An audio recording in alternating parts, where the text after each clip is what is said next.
Hey everyone, welcome to a very special edition of MLSsoccer.com's Brazil Bound, presented by Castrol GTX High Mileage. I'm Greg Lalas, and look who's joined us. Two U.S. internationals, Maurice Edu from the Philadelphia Union and Brad Evans from the Seattle Sounders. Thanks for coming into the show here, guys. And we are going to break down this Belgium game a little bit. Brad, you played against Belgium last summer in that 4-2 loss friendly in Cleveland, of all places. What do you remember about that game that you can maybe share that the U.S. players should know about? Yeah, well, I think the biggest thing I remember was the quality of team that Belgium is. Obviously most of their players are playing at top clubs in Europe, and they've won 3 of their last group stage games. So for me, it's a physical team. Number one, they're fast. They play attacking style. I remember their defenders being pretty daunting. So they've got it all right now. And of all those big physical players or the attacking players, who would you be most afraid of? I think if I'm playing right back, I'm worried about. I'm not afraid of anybody, but Eden Hazard, for sure. Top world class player. Can strike a ball left foot, right foot, and he'll take you on all day. It seems like he's got endless energy. But also, obviously, Lukaku playing up top is just an absolute beast. He'll throw any defender aside. So, obviously looking out for those two. It's not to say there aren't other threats, but I think those two are the main guys.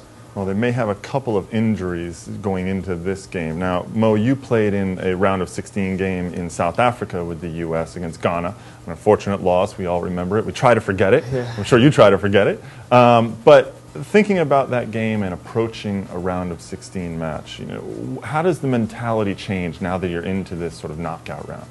Well, first you got to take a second and just relax, enjoy the moment. You've qualified out of a group that many people thought you had no chance of getting out of in the first place.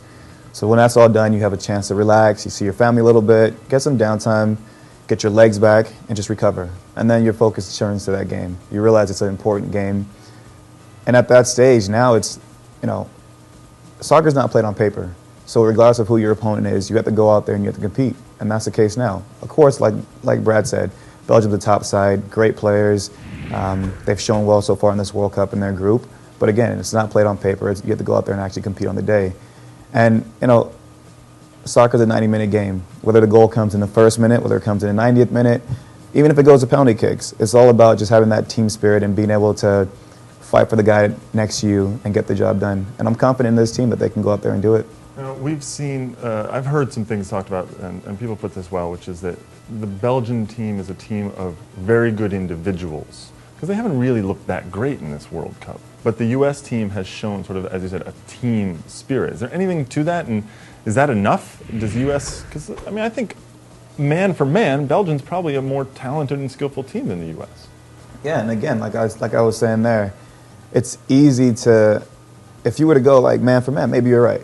Maybe they are a more talented team. But again, at the end of the day, soccer is a funny sport. The best team doesn't always win. There's always the underdog coming in and making upsets. And in this tournament so far, you've seen a few upsets. So again, this team's going to feel confident because first and foremost, like I said, they got out of the group of death, which no one gave them a chance. And now in the knockout stage, anything is possible. Is there any chance of a letdown, though, you think? Because you guys, you got out of your group with that dramatic game against Algeria, and then it felt like there was all this energy that was used in that, and then you guys didn't have much in the next one. No, I don't think that was really the case. I think it was more so, we had a slow start, gave up a goal early, and that kind of hurt us. And then you're kind of chasing the game, and again, that team spirit helped us to get back into that game. At the end of the day, we felt we came up a little bit short, and we were all disappointed with that, but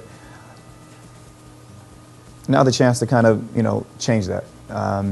It's a different team. We have some new faces in there, and with that comes a little bit of fearlessness. You have nothing to really worry about. You're not thinking about something that's happened in the past. You're just going into this experience looking to make the most of it because it's your first time being there. And, hopefully that coupled with guys who have been there before, their experience will show through, their leadership will show through, and hopefully that'll be enough to get the job done.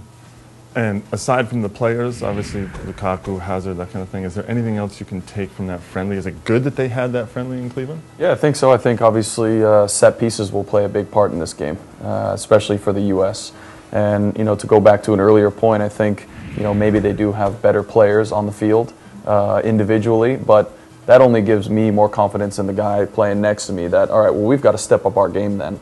And I don't think that most of these Belgium guys have seen, you know, a lot of these Americans play or played against them. So maybe in your head you think this is going to be an easier game, but I think that they're in for a surprise. And, you know, anytime we're backed up against the wall, it's, you know, we're bare knuckle, we're going after it. So there are things you take from that game. Like I said, set pieces,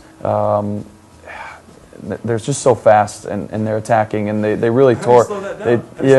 Possession of the ball. Okay. Keeping possession in the attacking half, which I don't think is something that the U.S. has done a good enough job of yet, and I think that will continue to get better, something they can work on.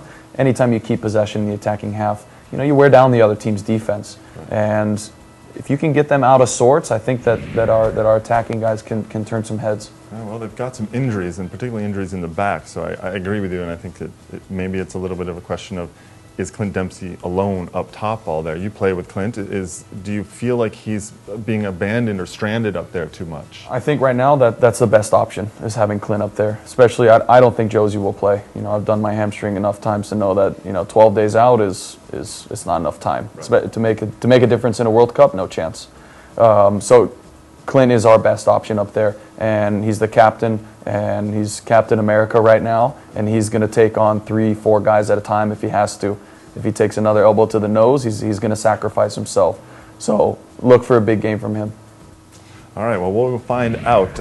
Thanks very much for joining us on this one, guys. We're going to actually have some other conversations about stuff, too. So make sure you check back to MLSsoccer.com for some other editions of Brazil Bound, presented by Castrol GTX High Mileage. Let us know what you think in the comments below, or hit us up on Twitter. Use the hashtag BrazilBound. If we use your comment on the next show, you might get some cool Castrol swag. We'll talk to you later on.